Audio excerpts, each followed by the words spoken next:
y'all. It's Friday, and I am currently waiting to load my truck up. It's the morning. I just did a early bird art cast with Russ and Peter. It's been great. It was great. We had fun chatting and just hanging out. And let's see, I did about, I guess, a half an hour to 45 minutes of work on Lone Wolf. Got a panel finished and started and completed, which is really cool. One of those panels that just I don't feel like drawing, but it's complete now. And it's great to have people to chat with when you have a panel like that, because you don't think of all the parts you don't like about it so much. You just kind of do it. So that's really cool. So anytime you got some panels coming up that you don't want to draw, if you can, even if you get into a private hangout, for some reason it just, time goes by and you get stuff done. It's pretty cool. So yeah, let's see what else. I did a bunch of sketching last night, at least an hour or so, a couple hours maybe. And I started with drawing a hand holding a gun from some reference that Mike Emirates showed to me, which I was excited to do. I need to do some more. That's a really hard thing to do. I found out by drawing Lone Wolf, because he has guns and stuff. So, I mean, I've done it before, but, doing it kind of repeatedly really emphasizes that I need to practice and do better with it. Let's see, but so I did that, but then I just kept going, and I just basically went to Instagram. I have all kinds of reference things saved in folders and stuff on Instagram, so I kind of just went through stuff there and started drawing things from that, just sketching, kind of, especially there's these crazy street style clothing styles, street styles in Japan, where they just mix and match every possible kind of clothing into a crazy concoction of a crazy outfit. And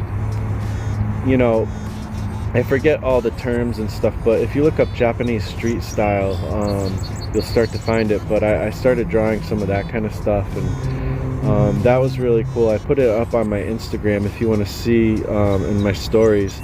If you want to see my Instagram stories or anything there, it's marshalllee_DJP.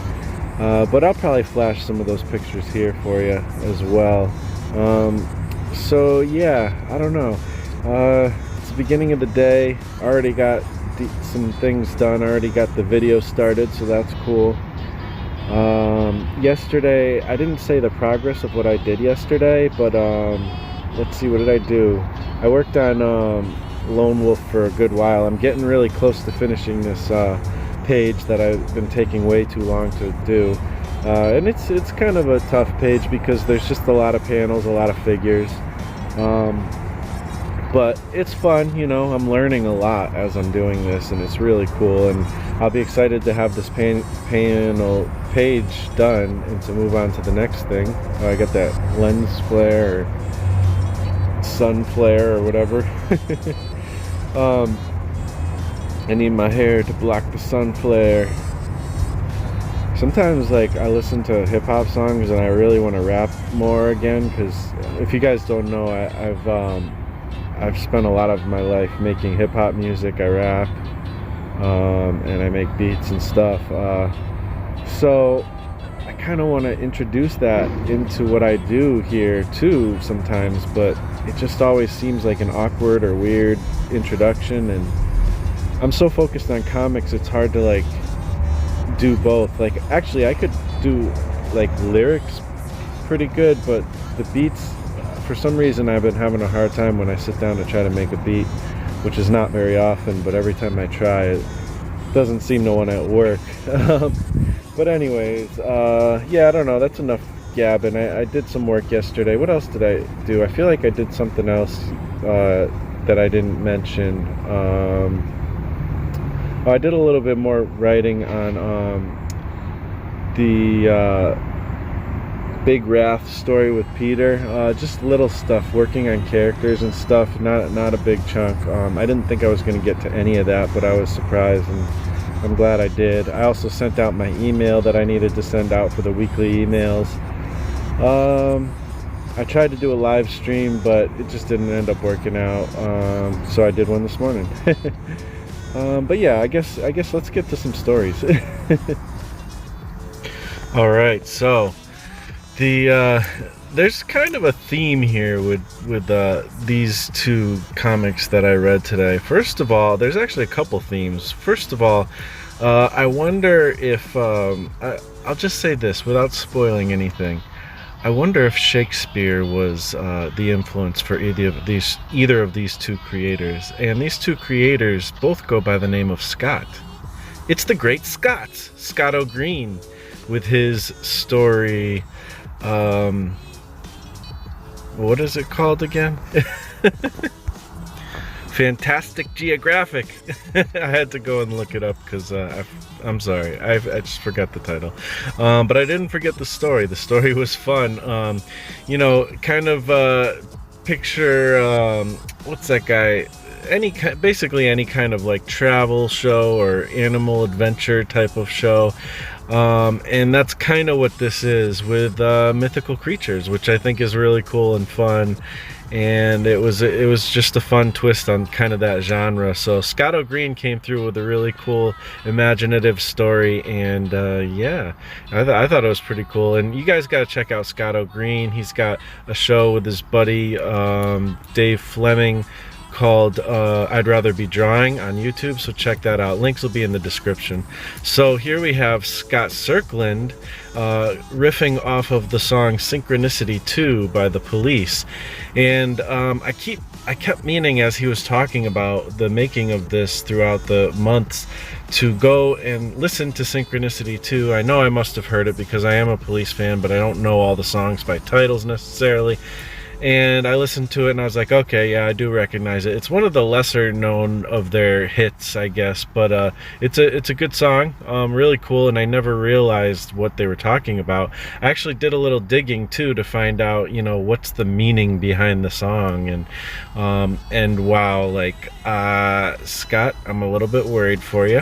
I hope that you are not super let's see, relating to the story.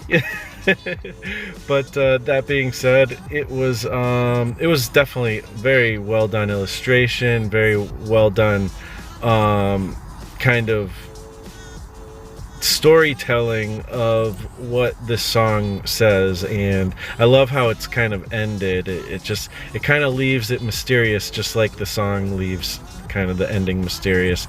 But if you really dig into it, you kind of know what the ending is when you kind of put synchronicity, the concept of synchronicity, together with the two kind of parallel stories.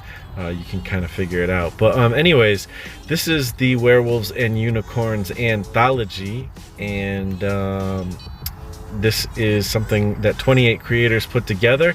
Definitely hit that link and please share this. I think it's a really awesome project, and we're getting close to that poster stretch goal, but we still got some ways to go, and we only have 6 days, 5 days, something like that. We got to make this thing get even further. So please and thank you with all of the support for this anthology.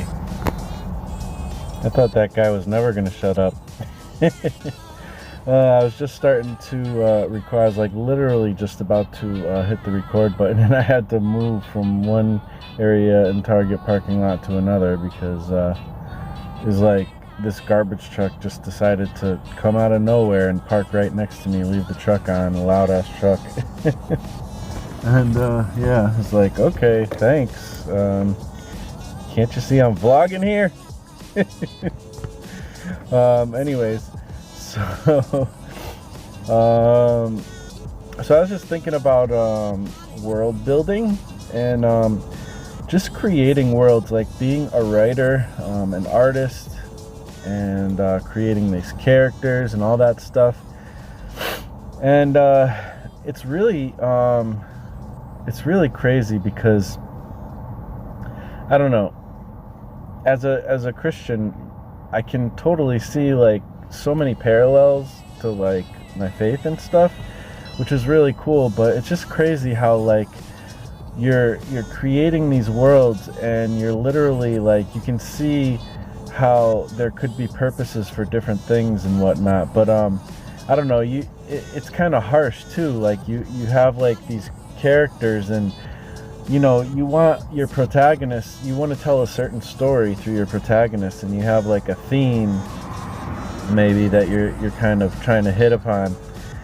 And you know, in order to tell that story, you need characters that are bad, you know. So you need that to kind of contrast against you know, your characters who are trying to do something good, or at least going from a bad circumstance to a good circumstance, or a better understanding. And to do that, you know, you need characters that kind of complement them and contrast them. So you know, you put all kinds of different characters in there, and you might even like, so you have a villain, so you have to kind of, it's like you're putting it's weird because obviously like we'd all like to believe that we're like basically good people, and you know, I think in general a lot of us are, you know, pretty cool, you know, we don't ruffle too many feathers, and I don't know, but we all want to, you know, we don't want to be jerks, most of us. And so anyways, you know, but we have to write villains. We have to write pretty, and we have to dig deep into like you know, some pretty nasty stuff to kind of come up with compelling villains, you know. I mean, it depends on how deep you want to go. Obviously, you can write certain villains that are just kind of almost cookie cutter, or you know, you don't have to go too deep if you don't want to. But I personally want, when I have a moment in my story, I want it to hit, and I want it to hit hard. Like I want it to really be driven home to people, what's going on in that certain moment. So, you know, I want you to kind of hate my villains, you know. I want to give them personality traits,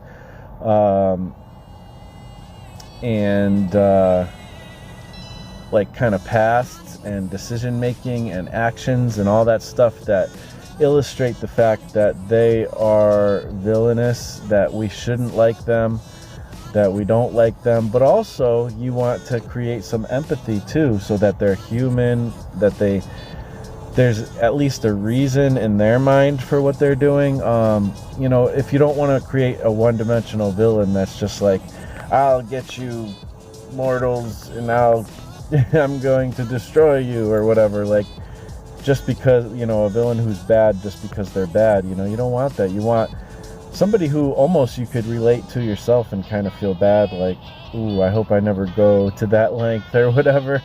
I hope I'm never driven to that length, you know. It's kind of crazy and scary, like what you have to dig into to try and make a villain believable. But also you have to kill off characters sometimes. Like, I mean, it depends. You might not have death in your story, but you have to even treat your protagonist pretty harshly to drive home certain things. You want to build up the tension, so you want to do things that that make it not so easy for your character to come to its realization or come to their place of making a change, and make decisions. Because to be honest, a lot of kind of what humans do is we don't really change until we have to change. You know, we'll follow the path of least resistance, and you know, a lot of people aren't very active until they have to be active, and I know I do that, and sometimes I do jump ahead and actually do the stuff I'm supposed to do. I mean, that's what responsibility is, you know, and being a good adult, I guess, and just trying to be a good person. But a lot of us, we have blind sides, we have all kinds of things, so we have to kind of learn things to move forward and to actually make the hard changes that we were previously unwilling to make. So, you know, writing, it takes a lot of different things. It takes research, it takes understanding the human condition. I think that's probably, the deeper you can understand the human condition, the better I think you can write a story. Also, some people, I actually asked this question one time to some friends, should I study psychology, to learn to be a better writer and stuff? And the answer that I got was, I don't think you have to. I think you can, some people were saying, like, I think that you can kind of go down a deep rabbit hole and have a hard time finding your way out, with psychology and learning that. And I think they're totally right. But I think that they were, I think I actually got a better answer from another friend, saying, basically, yes, like, whatever you study in psychology will help. It won't hurt your writing, and it can only help. Do you need it to write a story? No, you don't need it to write a story, but the more you know, the better, and that's kind of part of understanding the human condition. Because when it comes down to it, stories are about humans. If stories aren't about humans, then they're not that interesting. And even if the story is about a robot, it's going to be a robot with human traits of some sort. You can't really make a story. I mean, you can do anything you want, and maybe you have the skill to make this happen, but most people are probably not going to make a story about a blade of grass very interesting. But there's a story in that. I mean, there is something to that, the seed that goes into the ground and dies and breaks from its shell and struggles its way through the soil until it finally blooms. And, like, you can make something interesting, of course. Everything is interesting to a certain degree, but is that going to be a gripping story that humans can relate to? Yeah, a little bit, but, you can only go so far probably with that. I don't know. Feel free to prove me wrong. If you do, then you've just made a really awesome story, and congratulations. That being said, there's just so much to writing a story, and you're really, like, you're building a world, whether you, like, are into world building, quote unquote. Like, this isn't necessarily about world building as much as, it's almost like it makes you be like a super smaller version of, like, what God is like, and it's like you're creating characters. Some of them are you're creating for different purposes and stuff like that, and you're moving the characters how you wish. And one thing that's interesting is this kind of thing of theme and being too preachy, like, or having a message. Like, what I'm noticing is I do want to tell messages, but I don't want to be preachy, because I think just storytelling is better when it's not super preachy usually. But at the same time, like, I've always thought, like, well, how do I inject a cool theme into a story? I want this story to not just be like a bland story. I want it to be meaningful. Now, I don't know that I've succeeded in that yet, but that is my goal. I do want all my stuff to have meaning. I want it to be fun and entertaining. I want it to be a lot of things. I want it to pull at the heartstrings, all that stuff. So I can see messages going in my like notifications coming up in my messenger, Facebook Messenger. I think Karen just finished the the final poster, and everybody's like, oh, it looks so awesome, because it freaking does. You guys gotta support this Kickstarter so we can get to this poster, because I think it's going to be freaking awesome. So anyways, so yeah, I don't know, like, I think it's, you can't really force feed meaning into your story, but, you know, just knowing yourself and realizing that if you're like me and you want to put more meaning into your story, just know that. And then you can maybe put a goal for a certain meaning. Maybe like in my story embryo, I'm adding like some specific themes to it. But just know that as you're writing it, as you're creating it, that meaning and stuff might shift a little bit. But the thing is you are writing it. So something that you believe in and that you care about is probably still going to become the message of the story. I think you kind of can't help that, you know. Also, you know, it's just kind of this idea of being like the creator of these like characters, and it's like, it's just interesting how many parallels there are. I mean, I'm not going to get super deep into the God spiritual stuff because, you know, not everybody's into that stuff, but you know, it's definitely something I think about all the time. To me, like, especially being an artist, a creator, a writer, like, and just living in the world, like seeing nature, like, in my opinion, like, I don't really get how anybody could not believe in God, like a God who created everything. Like, it just doesn't make sense to me. And every time I try to, like, think of the possibility of that not being true, it's just like, no, there's really no possible way. Like, we are in a perfect situation for humanity to exist.